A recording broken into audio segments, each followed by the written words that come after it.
And another one just for social media to understand what's going on in the US. And this is now the global epicenter of the disease. New York City is the hardest hit, and where I am in the commuter areas of New Jersey are extremely hard hit, just like Brooklyn and Westchester. All of the commuter belt of New York is essentially surpassing Wuhan, China, and being more like northern Italy in terms of a true epicenter of the disease. And this is because of the density here socially, because of how late people were to respond, how globalized it is. In other words, we had people coming from Italy, China, former Soviet countries, Britain, because it's a financial center, it's a global work center. And yes, the messaging has been depressing because the governors of New York and New Jersey do one thing, but the federal government does another. The local mayoral and county layers do nothing, or they do something, but then that's countermanded by the government or national level. And I am very worried because with that mixed messaging, many people in the population don't take it as seriously as they should. So from your experience, I understand that's a short period of time, but from the lessons learned already, what would be your suggestion for developing countries as Georgia in these situations? Wow. You need to have a strategic stockpile of masks and ventilators, like just buy them immediately, start producing them on your own. You need to communicate very, very effectively with the population and have rules instantly enforced. As soon as you announce a thing, you have to enforce that rule. Not, oh, we might do this. We might have a lockdown. That doesn't help. We might have a quarantine. No, you don't even talk about it until you do it, and then you implement it. And clearly, social distancing is what works. So right now, I would just be practicing social distancing.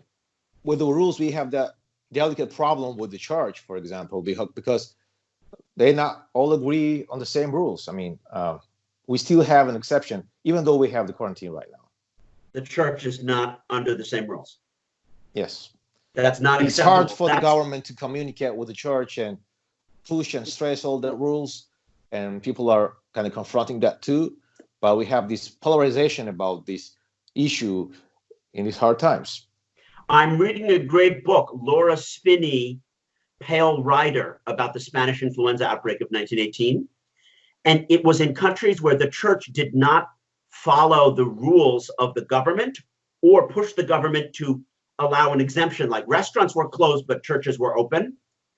Easter services in Spain had record crowds. And of course, everyone went home from the services and died. It's so nice. I know you'll hate that, but I have to ask you about conspiracy theories. I mean, there are many information going on in the web, especially from the US sources and Russian as well. It's kind of rat race of disinformation. Yeah. So do you see any sparkles of conspiracy here? I mean, sure. I mean, both the Russians and the US administration want to blame other people. Many people on the American right wish to say that the Chinese have used this as a bioweapon to hurt our economy, which I think is crazy. The Russians want to say, we're not going to be affected because this is a disease of Western degeneracy, which I think is also absurd. Whenever something like this happens, political leaders as well as individuals want to blame others, you know?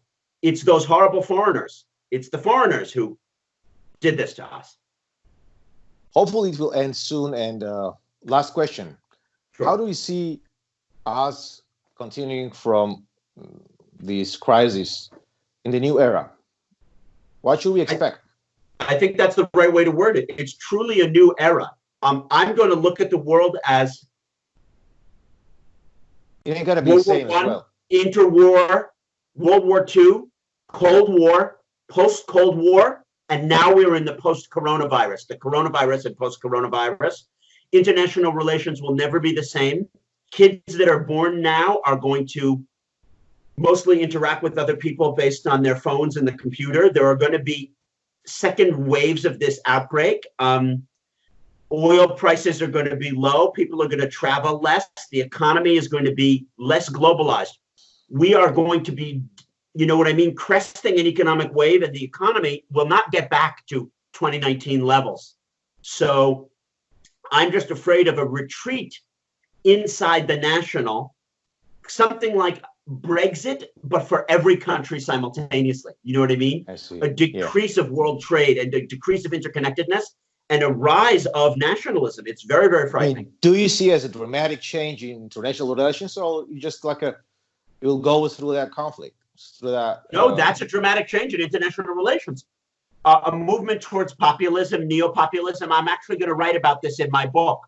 I had already said that we're moving towards what I call the enduring disorder. But the enduring disorder is this post-coronavirus international system characterized by less international cooperation. And ironically, what we need is more international cooperation. But the results of the virus push towards less international cooperation. So we all agree that the world will never be the same again. But Yes.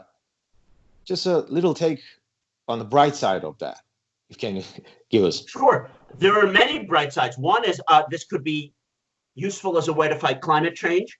It could be useful Definitely. as a way for governments to increase the control over the means of production in a kind of neo-statist, neo-socialist way. Because there's a joke I've come up with.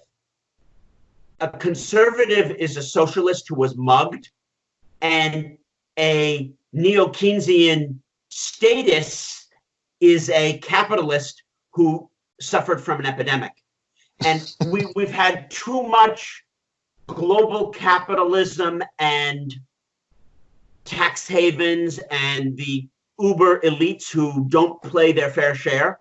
And that doesn't work in the time of an epidemic. Do you know what I mean? We all need to be able to pool our resources. So I could see advantageous ways in which smart governments, but unfortunately, we don't have that in the US or UK right now, understanding, oh, we need to fight back and have greater preparedness and task force and planning ahead. And there could be an opportunity for a lot of green jobs as part of the stimulus. We need a lot of what I would call neo-Keynesianism.